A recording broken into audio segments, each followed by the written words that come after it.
Hello, and welcome to the AI in Education series on the EdTech podcast, sponsored by Nord Anglia Education. In this series, we're looking at how we ensure that education is the centre of gravity when it comes to artificial intelligence.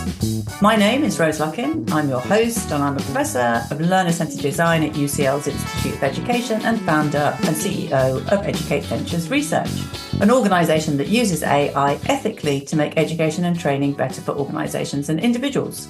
In today's episode, we're going to look at the complex intersection of artificial intelligence and neuroscience, two domains in education that completely fascinate me and form a strong through line in the work that Educate Ventures Research and Nord Anglia Education have been doing together with respect to metacognition.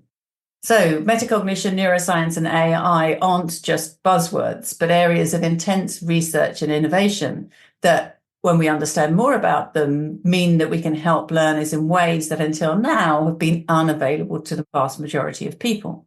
The technologies and approaches that study these domains and help us to unlock a greater understanding of what's happening in terms of our brains when it comes to learning and issues like metacognition, and the way that we can use artificial intelligence to analyze data that we collect as people learn can be informed by what we understand about metacognition. And so we can have neuroscience informing the way we do analysis with AI. But I know, Steve, when I come to you, you've got some very interesting thoughts that you've written about when it comes to artificial intelligence and metacognition. So I want to pick up on those with you in just a moment. So I should say something about who I've got in the Zoom studio with me today, because I'm very excited to have two people with me who I know are going to provide a really interesting discussion. I have Dr. Steve Fleming, Professor of Cognitive Neuroscience at University College London, and Jessica Schultz, Academic and Curriculum Director at San Roberto International School.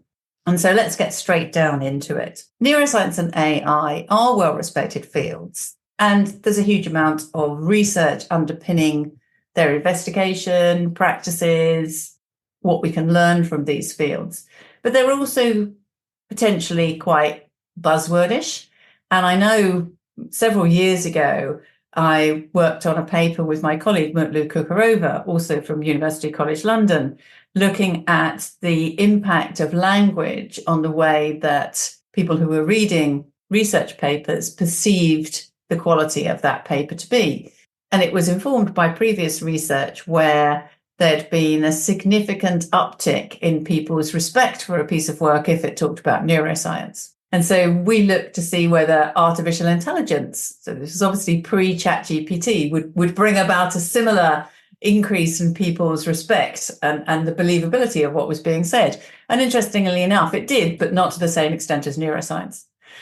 The mention of neuroscience, and in particular having some kind of image of the brain, definitely had an impact on the way that people reacted to papers, as did AI, but not to the same extent. So I think, we have to be careful, because both artificial intelligence and neuroscience are terms that within education, one does see misused. People talk about using AI when they're not, and people talk about products that have evidence from neuroscience when often it's perhaps not quite as clear cut as we're being told. So, it's not all totally transparent when it comes to these particular areas. But Steve, you published your book, Know Thyself, The Science of Self-Awareness in 2021, with its lovely tagline about not being about psychology, but about the science of human excellence, which I love. I also love the book. I recommend it to people wherever I go. This is a great read.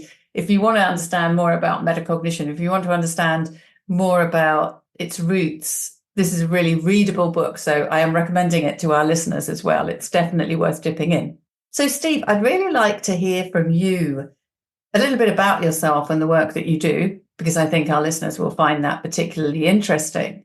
But I'd also like to know a bit more about where you see the crossover or the intersection between artificial intelligence and neuroscience when it comes to understanding issues like metacognition. Yeah, well, thank you for the introduction. And I confess I have been guilty of producing some of the brain images that were perhaps being used to impress people in other fields. So what we do in my lab, which is at UCL at the Wellcome Center for Human Neuroimaging and the Department of Experimental Psychology there, we are a cognitive neuroscience lab. So cognitive neuroscience is the intersection between psychology and neuroscience.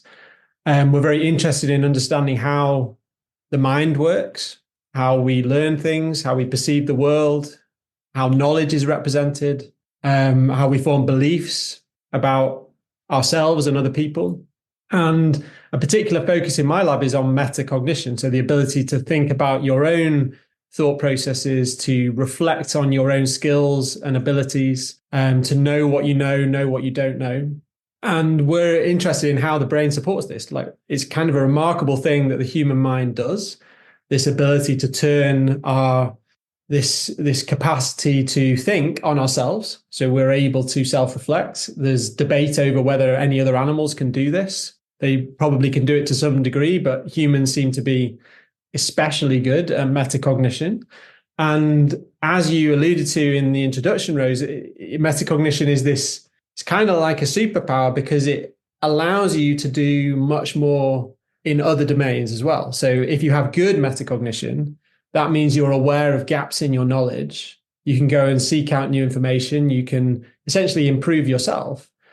And that's clearly where metacognition comes in strongly in educational settings as well. Because if kids can develop stronger metacognitive skills, then they're also able to self-guide their learning, to know what to study, what not to study, structure their own study time, and so on. And so we think it has very important intrapersonal effects, so kind of controlling yourself, guiding your own learning and study. But we also think it has important social consequences as well, because if you have good metacognition, that means you'll be able to work well with other people, because you'll be able to communicate your confidence in your knowledge appropriately. You'll be able to seek help when you need it, to realize you might have made a mistake and be able to admit that to colleagues and collaborators. So we think metacognition is quite connected to this idea of intellectual humility. So kind of being aware of your weaknesses and seeking out those areas where you need to improve. So that's the psychology side. But what kind of makes our lab, I think, unique in this space is that we're also taking that side of the psychology and combining it with tools that we can harness from brain imaging to understand how metacognition is supported by the human brain. So we've made a number of discoveries along this line where we've isolated networks particularly in the prefrontal cortex, which we know takes quite a long time to develop during childhood and adolescence. Networks in that area of the brain are important for self-reflection, for understanding your own skills and abilities. And in particular, if you have damage or if you get put in situations which impair the functioning of the prefrontal cortex, then that can impair your metacognition. So we're particularly interested in why that kind of thing happens and trying to develop models of how metacognition works. And for that then intersects quite closely with AI, because to come to your specific question about the crossover here. So I think there's really two main crossovers. So one between neuroscience and AI. So one is using AI tools as a model of how the human brain might be working. So people have done this quite successfully in the case of vision. So the best computer models of vision, where they're able to essentially categorize images, generate images themselves. So all these amazing generative AI tools that we can prompt them to generate a cat on the moon and so on, and they just do it. That kind of architecture, convolutional neural networks that involve generative processes, seem to be quite actually a good model for how the human brain might be perceiving the world and doing things like imagination and dreaming and so on. So that's quite an interesting correspondence, because progress in AI has helped us understand how the human brain might work in that domain. But that's one crossover, and that's been more successful in some areas than others. It's been quite successful in this area of vision and perception, but perhaps less successful in explaining thought and aspects of higher cognition. And then I guess the other crossover is how humans interact with AI, which is completely different. It's rather than saying AI is somehow a model of how the brain works, now we're thinking, okay, how do humans perceive, interact with, exchange information with AI? And we've got quite interested in this recently in our group. And I'll say one thing about it and then I'll stop talking because I realize I've been talking for a while. But essentially, we've been very interested in this process of how people perceive information that's coming back from an AI assistant. How confident are they about the information they're being told, essentially? And it feels to me that has quite big implications for how students are interacting with tools like ChatGPT. Because what we're finding in a lot of that research is that people tend to think the AI is more confident than an equivalent human making the same statement. And that has consequences for trust. People seem to be trusting that artificial assistant more than a human making a similar, giving them a similar piece of advice. So I think there's a lot of work to be done on that front, essentially kind of understanding how, if these things are going to become more and more prevalent in the classroom and on campus and so on, like how are students perceiving the origins of this information? Are they just trusting it at face value, or are they questioning it? And that's where metacognition comes into play. Because if you're able to question what you're being told, then you're perhaps putting yourself in a more critical, self-critical position, and not just essentially just parroting what these AI systems are telling us. So I think that's a whole different area of intersection, which is probably relevant for what we're going to talk about today. That's super interesting. And you're right. That's definitely highly relevant. There's a lot of things I'd love to pick up on in what you've said. But before doing that, I'm just going to bring Jessica in. Jessica, we'd love to hear a little bit about you and the work that you do. I know you have a background in psychology and in educational counselling for students. But you're a principal in a school, and I'd love to hear a little bit more about what you've been doing, and also any work you've been doing in metacognition, since that's clearly an area of connection here, and it's one that I think the audience would be really interested to hear a bit more about as well. Oh, sure. So the work that I do at school at this moment, I'm currently the academic and curriculum director at San Roberto International School in Monterrey, Mexico. And I was a middle school principal for 9 years before that, and I've taught IB English. So I've been really interested in, language and just being able to be part of the teaching and learning process. And just with that psychology background, I got really engaged with how that intersection, where we see these kind of crossovers. And when you realize that a lot of these skills that we need to be successful, if you look at, the successful habits of students, there's a lot of writings and readings about these pieces. And these are teachable skills. Our school had adopted the 16 Habits of Mind by Arthur L. Costa when I had first joined the school. And we talk a lot about this being visible and being intentional in the thinking, and being able to teach that first to the adults so they can model that and have students do that as well. And the thing is that we noticed an incredible impact for students to be able to verbalize, identify. I have some amazing examples of this, and I want to build on that. And I think AI is one tool in a teacher's toolkit to be able to do that. I think that the more intentional we can be, the more we're able to inform the chatbots. They're only as good as the prompts that we give it. That comes from humans. And some of the ways that we use that in education is we can give them the prompt.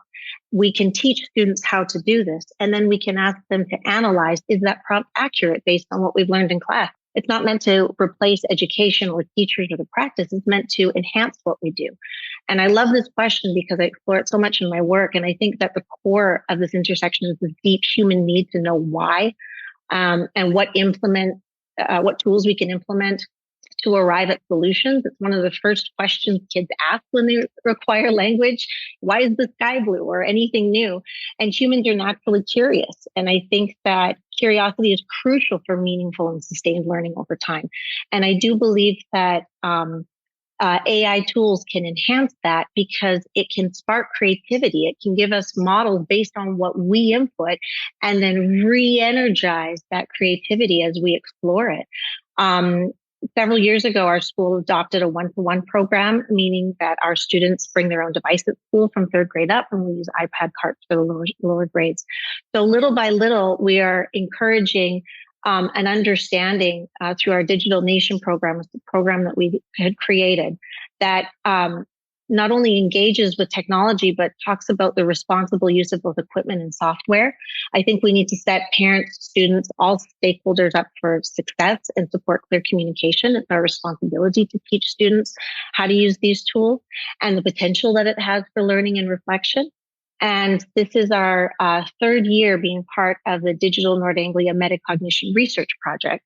And we're exploring how metacognition and interacting with students and teaching these fixed learner ambitions, which were a natural transition from the habit mind, that are really helping us to dive in to what is going to be setting students up for success at the next level, be it in their interactions within the world, in the job market. And those fixed learner ambitions are helping them better connect with their own social, personal, academic outcomes. And that's being collaborative, compassionate, curious, creative, committed, and critical. So we pair those up with the tools that are online, the teachings that students engage in with the different lessons that we've intentionally planned for them, using one of the Harvard's University Project Zero's thinking routines. So we pair each one of those up, and then we collect data from different tools. I think one thing is being able to share these incredible anecdotes of what we're seeing, and another thing is to be able to measure that. So I'm really excited about all these different things that we can talk about today, because there is a really important need for us to blend these two fields so that at the end of it, we have a product that we're not only proud of, but that it reduces any misconceptions that we have about AI and any misunderstandings of how positive it can be when there's a lot of fear surrounding it. And that's based on maybe missed opportunities to know more. That's really interesting. And I think the importance of communicating accurately to people, particularly in areas of education where they don't necessarily have a huge understanding about AI. Why would they? It's not something that they've needed to understand until now, and yet now they do. And we need to make sure we communicate it very clearly to them in terms of what AI can do and what it can't do. And I want to come on to that for sure. But before doing that, I just want to loop back a little bit on something both of you have said. So obviously, Steve, I've read your book, you wrote your book. So my understanding of your book is tiny in comparison to yours, obviously.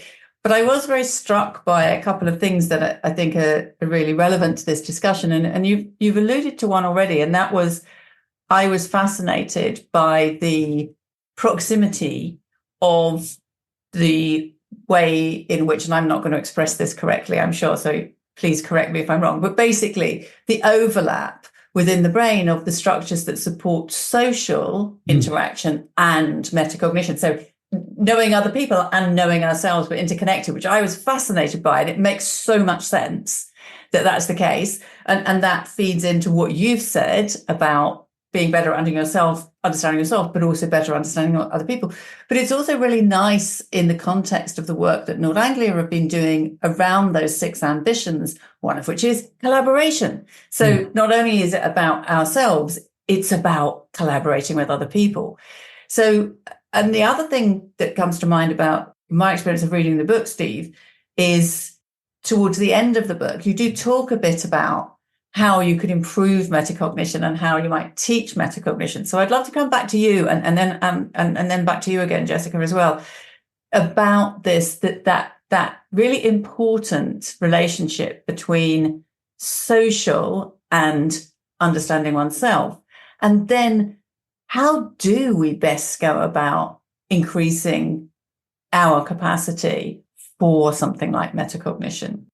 Yeah, I mean, you characterize it very well, this link between self-directed metacognition and thinking about others. And this idea has origins in philosophy of mind going back quite a few decades now. So the general proposal that the way human self-awareness works is that essentially at some point in our evolutionary history, we learned to turn the skills we have for thinking about others, which presumably we needed in social groups and so on ourselves. And so there's a kind of idea that, in a sense, metacognition about ourselves may well be secondary to a broader social skill. And people like, there's a philosopher, Peter Carruthers, that has been defending this view for a number of years now, but it's only recently, probably the past few years, that we've got some empirical evidence to start supporting this idea. And so I would say that the jury is still out to some extent. There's some people who say that they're different processes, that, you know, they do recruit somewhat overlapping, but also somewhat distinct brain networks. So you can make the case both ways. I think that there are good reasons at a more computational level. So if we think of the mind as a system implementing various computations, then we've done some work showing that the kind of problem that the mind needs to solve to reflect on its own behavior, its own skills and abilities, is a similar computational problem that it needs to solve to think about others. And there's also really nice developmental evidence, which is also obviously very, very relevant for education, that when kids start passing tests of thinking about others, so the classic theory of mind tests, then that's around the same age that they also start passing tests of metacognition, around the age of 4 or 5. And so there's some really intriguing evidence building up that essentially metacognition and social cognition are tightly interlinked. And so that then, I think, provides quite an interesting picture where, in a sense, you could bootstrap up a process of collaboration with others by increasing your metacognition. Because if you increase your metacognition and then you also increase a little bit how you're able to think about someone else, or vice versa, if you increase your capacities for theory of mind, and that also feeds back in how you think about yourself, then that's just all net positive for working together with other people. Essentially being aware of your own failings, but also being very sensitive to the potential failings of others, their weak points and strong points. So that really leads on to the second part of your question, which is on, how do you go about doing that? How do you improve either of these things, really? And so one interesting insight to that is some work we've done on trying to think from a first principles perspective, like, why does metacognition take so long to develop? Lots of other things that babies are born with that they just do pretty much. I mean, they perceive, they move, they obviously, it takes them a little while to gain things like language and being able to walk and talk. But essentially, I mean, by the time you're around 2 years old, you're pretty good at all that, relatively speaking. Whereas things like metacognition, really, the kids are just flatlining on these tests around the age of 3, even when they're very verbal. Even 4, 5, still not great. And we've done some work in collaboration with Sarah Jane Blakemore in adolescence that metacognition just continues to tick up until you're 18, 19. And only then does it start to plateau. And I should say, maybe very briefly, the way we measure this in the lab is by asking people to make a whole series of metacognitive judgments. How well do they think they're doing on a task? And when we have hundreds of these judgments, but you really need hundreds to measure it properly, you really need to get a really detailed picture of how people are doing on self-judgment. When you have those kind of judgments, you can build up a really detailed statistical picture of how their metacognitive judgments map onto their actual performance on a task. So we can then derive from those data, a lot of the work we do in my lab is really developing better and better metrics for different parameters of metacognitive function. And so we can derive numbers from those data that reflect, for you at this time point in your life, how good is your metacognition in this area. And so we've studied that across the lifespan and in various cohorts. And what we find is that in adolescence, it continues to increase, which is pretty striking because it's hard to kind of see that from the outside, but the data show that it does continue to increase.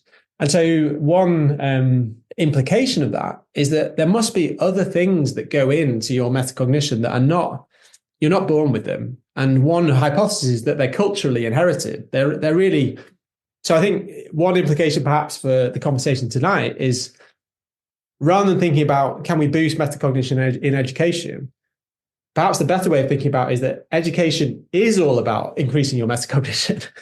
So it's not as if you're just going to have like one little intervention that will get in there and go boop, like that, and your metacognition will go up. It's like, it's the whole process. It's culturally, I guess what I'm trying to say is that compared to other psychological faculties, metacognition seems unusually sensitive to an extended period of sociocultural development. And that's going throughout the whole school career. So I think that maybe I can also say other things about interventions of metacognition, but maybe I'll stop there and let Jessica come in as well. That's brilliant. Absolutely fascinating in so many ways. But I am going to bring Jessica straight in because I can see you're nodding and you were wanting to come in because I think it's so relevant to the work that you've been doing. So yeah, let's get some reaction from you, Jessica, and then we can come back and probe a bit more. No, I'm so excited to listen to Stephen talk a little bit more about just, what I was getting from this is that sense of intentionality, that we have a responsibility. And then just how you're mentioning how some of these skills kind of flatline at the age of 3, they are teachable and learnable skills. And so the thing is that the more we, kind of uncover, not just discover, but uncover, strategies that students can access, the goal is to take ownership for learning. And so if we can support known strategies and research that is able to help students, understand their brain, why does it have to be a mystery? Why can't we get them involved in that process when it is an expectation of them? But what can we do as leaders and educators to bring that out? And I'm really passionate about this idea of intentionality. I talked a lot about this in a TEDx talk that I did at the UANL, which is the Universidad Autónoma de Nuevo León. And in the talk, I discussed what I think are really important intentions. There are 5 intentions. One is to intentionally teach adaptability. One is to intentionally teach empathy, exploring passions, and lots of them, personal branding, and investing in teachers. And I think that in order for us to really maximize the potential of metacognition in our students, we need to take a collective approach to that. We need to be able to connect what we know is best practice in research, but people don't just believe research because it's research. We tend to water down that term a lot. We use it in different contexts and influencers, and none of that is good or bad. It just is. And I think that we need to come down to having this opportunity to create intentional learning experiences so that it's not just being done to someone, but being done with someone, with students, with parents, with stakeholders, so that they're experiencing what it is to think about their thinking. What does that look like? What does that sound like in a classroom and outside? And some of these examples that I've had the privilege to experience as a middle school principal, I walked downstairs at one point, on my rounds, and I didn't have the opportunity to interact as much as with the little ones as I did with the older students. And I remember walking by first grade classroom, and I saw first grader, 6 or 7 years old, and standing outside his classroom. And I just decided to engage in conversation. And I said, "What are you doing outside of your classroom?" And the child literally said to me, "Well, I didn't manage my impulsivity, and now I have to reflect." And I was so moved, and I thought, well, was that teacher language or is that child language? So I probed further, and I said, well, can you tell me what you're reflecting on, and what are you going to do next? Well, I was sitting at the table with one of my peers, and I distracted him. So I'm going to apologize. And I said, and then what? Well, next time I probably should just change places.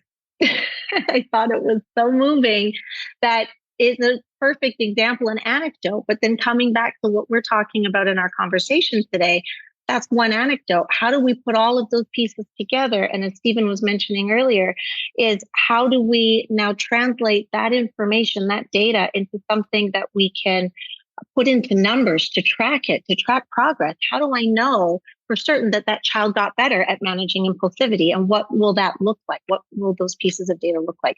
And that's really exciting to me. I think it's really important that we continue exploring this, because there's no one right answer. Otherwise, everybody would be doing the same thing. We need to take all of these resources from diverse measures and include them all together in order to be able to, come up with systems and share them, because we know, collective efficacy is what gets us, maximize learning potential. So I'm really excited about some of these pieces.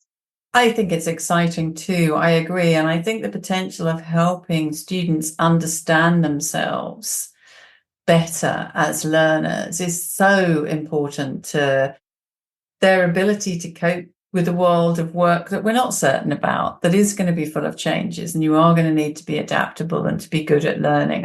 I think all of this is extremely important for the future. I want to come back to a couple of things. One is this second way in which you, Steve, talked about the relationship between AI and neuroscience, and this issue of how humans interact with AI. And that also relates to something you said early on, Jessica, about AI within education. And I'm really concerned about the way in which there's a risk, and I know, Steve, you and I have spoken about this before, there's a risk that we inappropriately offload some of our cognitive processes to our AI. And it worries me because, and what you said, Steve, about people trusting the AI more, believing the AI is the confidence exuded by these AI systems, and trusting more adds to that worry. So I guess my question for both of you is, how do we help people develop more considered and critical perspectives about the AI that they are interacting with? And it does relate to metacognition. It relates to epistemic cognition as well, but it does relate to having a sophisticated understanding of the world, of ourselves, of the way in which thinking happens in a non-technical sense. So actually, I'm going to come to Jessica first this time to switch it around. I was struck by the situation that you just described in one of your schools and the perceptiveness of that young student. But how do you think we best equip our students in this instance, but it's also educators, to be appropriately critical of what an AI, for example, is able to do? Yeah, those are some really important questions that we've been grappling with, because it's still fairly new. And like a lot of new things, there's this tendency for us to be more comfortable with things that we know. And so part of it is exposure, and it's guidance, and it's conversations. And again, I think it's really important that we explore and teach that idea of curiosity, so that we can explore it in a way as adults that we can make some decisions about, okay, well, how do we want to use this in the educational context? And it doesn't have to be everything all at once. And we're not expected as, we're living this alongside students. A lot different from previous teaching practices where, as teachers, we had all the information and we gave it to students. Now we're learning at the same side of students. And so what we need to be able to do is think about, what is the purpose of the tool that we're using? What do we want to accomplish with it, in order to not use it for the sake of using it, but address the questions that students have. We don't want them to be unguided using all of these tools simply because as adults, we're afraid of it or we don't know how it works. We need to put some strategies into place, like explore a new tool once a week, get involved in it, and then talk with students about it. Like, how do you see this being used? Asking them, how do you see this being misused? What should we do about it? If we have these open conversations, we're more likely to come to something that we can all be comfortable with. I think ethics in technology is crucial. I think guidelines are crucial. And I think it's not something that we just need to wait for someone or experts to tell us what's the right way to use it. I think that is a construct that we need to build together, and it can't be built if we don't talk about it and get informed. It's really easy to be afraid of something that you don't have any information about, and it's easy to make assumptions. And I think that that's what's happening with technology now, and it's not a new process. We lived this when computers first came out. We lived this, earlier on in centuries. I mean, there's, a story about Yale University students leaving their university because the new technology had come in, and it was the chalkboard, and it was around 1820s and 30s. So the thing is that this is not a new thing. What we need to do is be able to embrace it, be open to it, take it on little by little, and focus on what we value most. We want to be able to have success with these experiences. And the way to do it is not only by being open, as I mentioned earlier, but I think it's creating guidelines for use of it. How and when do we want to use it? Why do we want to explore it? And what are some really creative ways to do it? I mean, I've seen this in education already. We learned, for example, how to use the tool of Minecraft. And now we have students using Minecraft simulations to solve a crisis. I mean, this is an excellent way to address the UN 17 Sustainable Development Global Goals. And I think that curriculum needs to evolve in order to incorporate that as well. So I think the more we engage learners in their learning and we use AI tools to help connect and spark that creativity, I think we're going to be better equipped to reduce the fear, engage the stakeholders, inform the parents, and be able to connect it. I'm very much an optimist, as you can see. I'm a glass half full kind of gal, and I'm not immune to the risks and the dangers, but that is also what we do in the real world. We protect our children. We talk to them about the risks. We involve them. We create scenarios. We need to do this not only with AI. This is a life skill. And so I think that we can't eliminate the potential risks by not including AI. I think that would be a disservice to our students. So I see deep connections there, and we're still exploring what is right and what's next. That's very interesting. I personally see a real similarity to the situation when the internet first became available in schools. And I can remember talking to head teachers at the time and then saying to me, "Oh, I wish we could just shut it out. It's causing us so many problems. Problems are overspilling from outside school into school. And I just want it to go away, and of course it never was going to. And in a way, we have to face up to that situation with AI. I mean, the internet brings huge benefits. AI can bring huge benefits, but it does bring challenges as well. And interestingly, as I've been going to various groups of educators and AI developers, tech developers in different countries in the last few months, there's a consistent perspective from the educators that they are concerned about safeguarding issues because they don't feel they understand enough about the technology. And some reflect that they're worried that they might be doing it wrong, and therefore I think what you're saying about transparency is so important, and enabling an educator, for example, to feel okay about saying, "Oh, I tried this thing," and maybe they've done something that they shouldn't have done. They've put some personal data from a student into a large language model or something like that. But we need to give them the opportunity to talk about that and say, actually, that's not a great idea, and here's the reason why that's not a great idea. But you need that transparency and that safe space where people can talk about these things before they do something wrong and something that is really significantly problematic. Obviously, the example of putting personal data into an AI is problematic, but people don't necessarily understand that. So I think there's a lot that needs to be learned, and taking the approach that you're suggesting, Jessica, I think is very important in enabling people to learn together about something that in many instances does seem mysterious and can be portrayed as quite magical, let's be honest. Steve, I want to come back to you and particularly about this point that you were talking about with respect to helping people be more critical in their perceptions of what the AI is genuinely able to produce.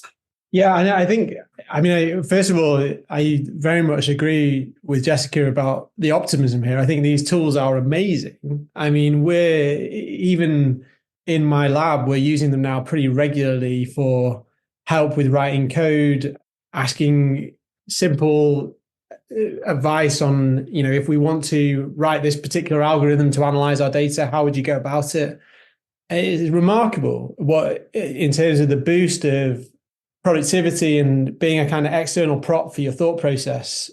And I think I'm kind of envious of all these teenagers who have it at school now. I mean, it's kind of amazing, right? If you're like doing a physics class and you can just ask it a quick question about the solar system or whatever you need to learn, it's quite remarkable. So I think we shouldn't lose sight of that. But then at the same time, I think one way it differs, I thought the internet analogy you made, Rose, was very interesting. But I think one way it differs from the internet, which potentially has profound consequences for trust and critical thought, is that it's very easy to fall into the mode of interaction with something like ChatGPT and treat it as if it's a very confident person.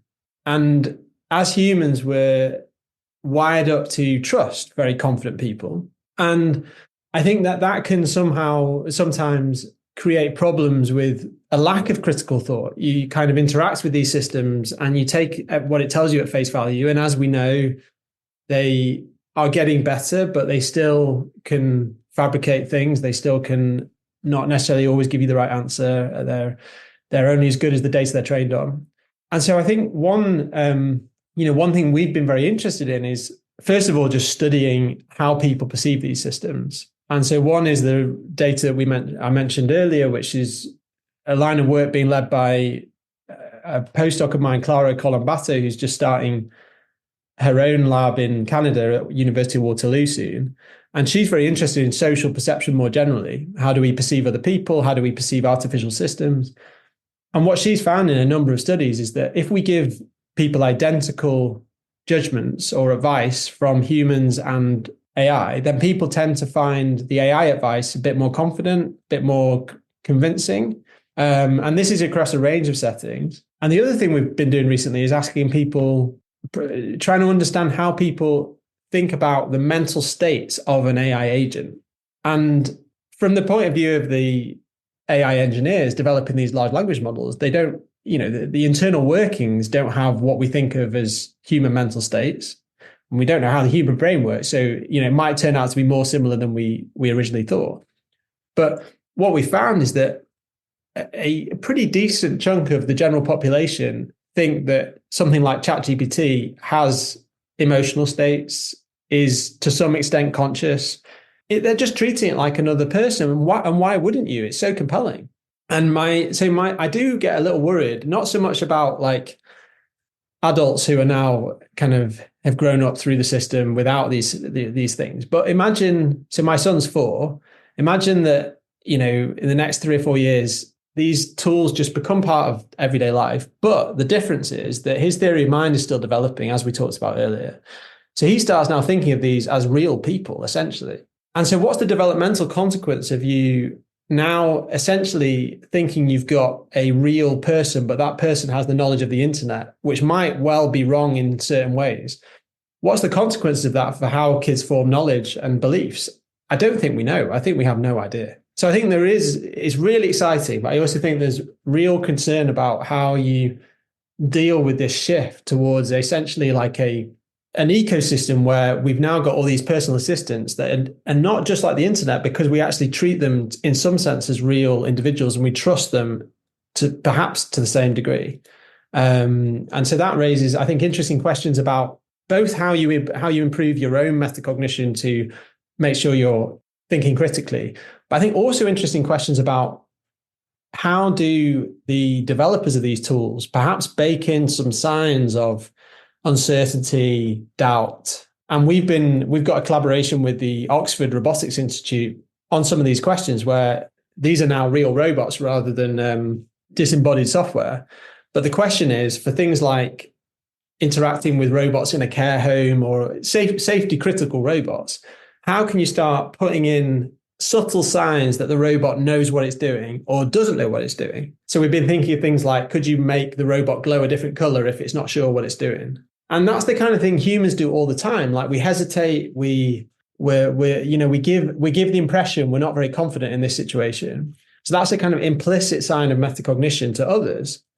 And that will mean others might then defer to someone else or do it themselves or take over. And we just do this all the time without really thinking about it. But when it comes to interacting with the artificial systems, by and large, they don't have that implicit metacognition, at least to the extent that it's visible to us as the human counterpart. And so I think this leads us to thinking they're either terrible and the robot falls over and we just disregard it, or when it starts to become good, like they are doing now, we start to really trust it. We're like, wow, okay, this thing is telling me this answer, and it's also telling me in a way that has no doubt, and I'm just going to go with it. So I think this idea of trying to bake in a bit of metacognition on the machine side is an interesting one. That is fascinating, and I'd love to have a much longer conversation about artificial intelligence ability to do metacognition, which I think is fairly rudimentary at the moment, isn't it? But I think I find this a really interesting situation. So I've been working in the area of artificial intelligence and education for about 30 years. And for 29 of those, people didn't really want to know, if I'm honest. A few people did, but it wasn't exactly easy to talk to educators about artificial intelligence. Last year, the situation has completely changed. And obviously, I'm extremely grateful about that, because it means you can start having conversations you've been wanting to have for decades. And so it's great. And I am, like the two of you, very optimistic about the possibilities these tools afford. But I am worried because of the hubris of these AI systems and the persuadability that they come with. And I find that really challenging in terms of helping people get the right balance when they're dealing with these systems, because you want them to be enthusiastic, just as you were saying, Jessica. You want them to test them out, you want them to play with the systems, you want them to, but at the same time you're also saying, oh, but be careful, because it actually not everything they say is true, and they exude more confidence than it. So I think it's challenging times for us, and I think the work that you're talking about, Steve, there is really interesting in terms of thinking about not just how we as humans perhaps change the way we perceive these AI systems, but also how the developers of AI systems can bake in some signaling that might help us along the way. I am on fire right now. My brain is on fire listening to all of this. This is exactly the conversations that took place when we started exploring some of these tools first with teachers, because, of course, it was coming up in conversations, and, do we have a policy, and to what extent can students use these tools?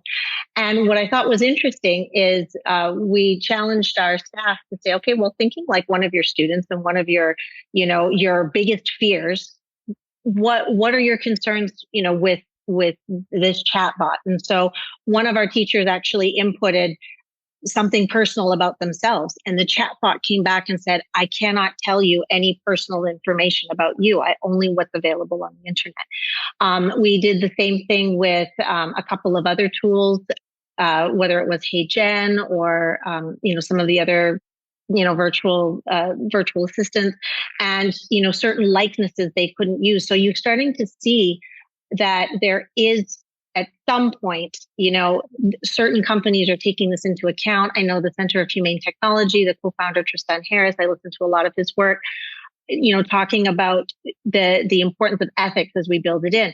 But again, I go back to that collaborative mindset. We need to be having these conversations with kids because it is exciting. They don't know to what extent they should or shouldn't be doing something.